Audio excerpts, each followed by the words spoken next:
Hello and welcome to Kerbal Space Program, in which we're not actually going anywhere. Today, what I'm doing is I'm creating what I'm calling the tugboat.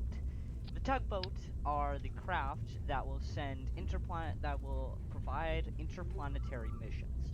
These crafts are powered by the nuclear engine and have enough electric charge and delta V to pretty much reach anywhere. There are three tugboats I've created, I believe.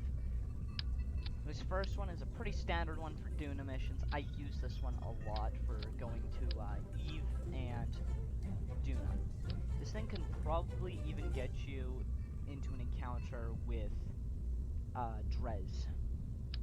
It is a craft that is very reliable that I have found. We're adding a quick communications dish here.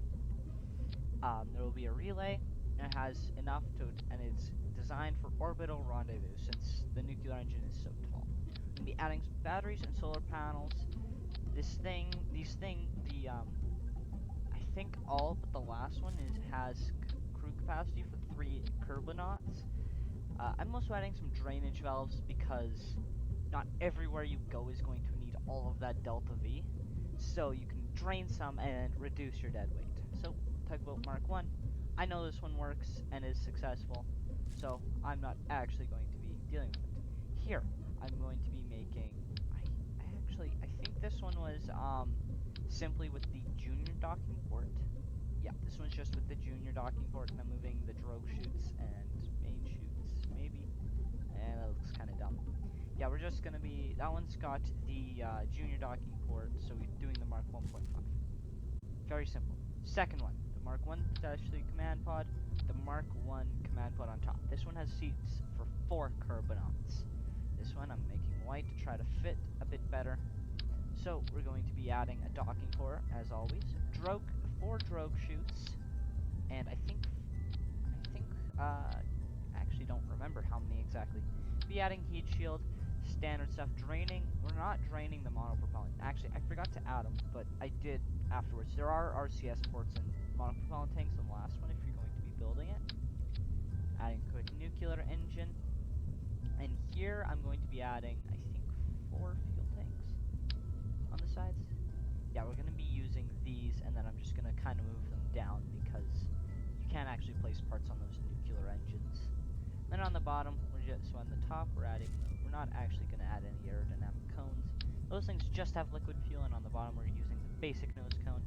Once again, batteries. There's going to be a communitron and what's the other thing?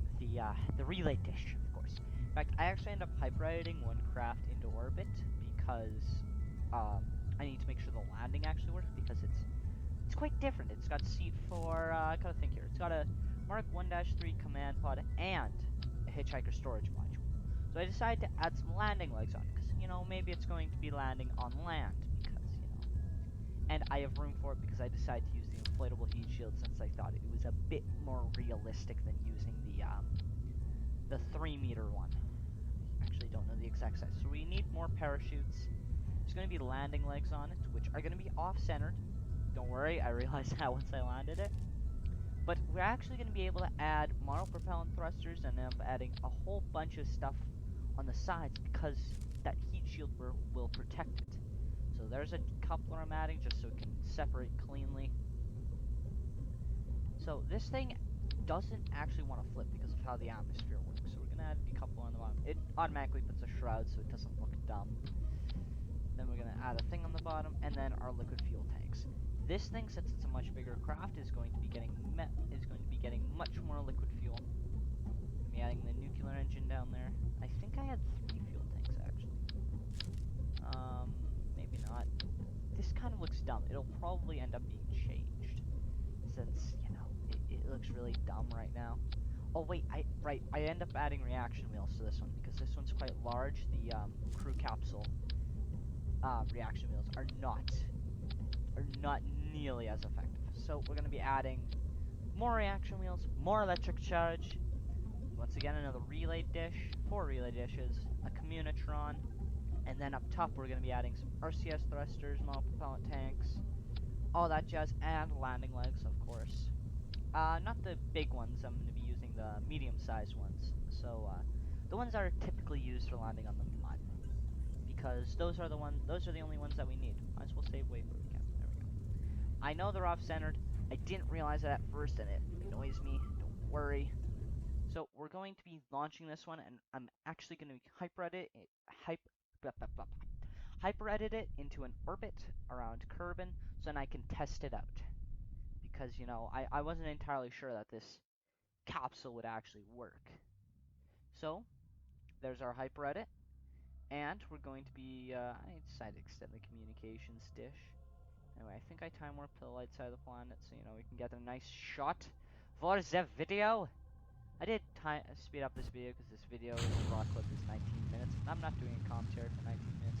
In fact, this video probably won't actually be out on time because it's currently 4:40. It's probably going to be out around 6-ish my time. I don't know what time that is for you. My time zone is GMT -3 or UTC -3, depending on how you say it. And yeah, it's not my fault, guys. Go to school. It's far away from my house, so but I think I get off the bus at about, I want to say 4. That takes quite a while to do the actual editing. That's a lie. I'm just really lazy and like putting off my commentaries. That's the real reason. I'm not ashamed of it. You should be ashamed of it. Nobody should be ashamed of it, but you know, we all do things that we're not proud of. In fact, after this commentary is over, I'm going to be recording next day's videos. So, Kerbal Space Program video, in which I'm actually going to be building some rockets.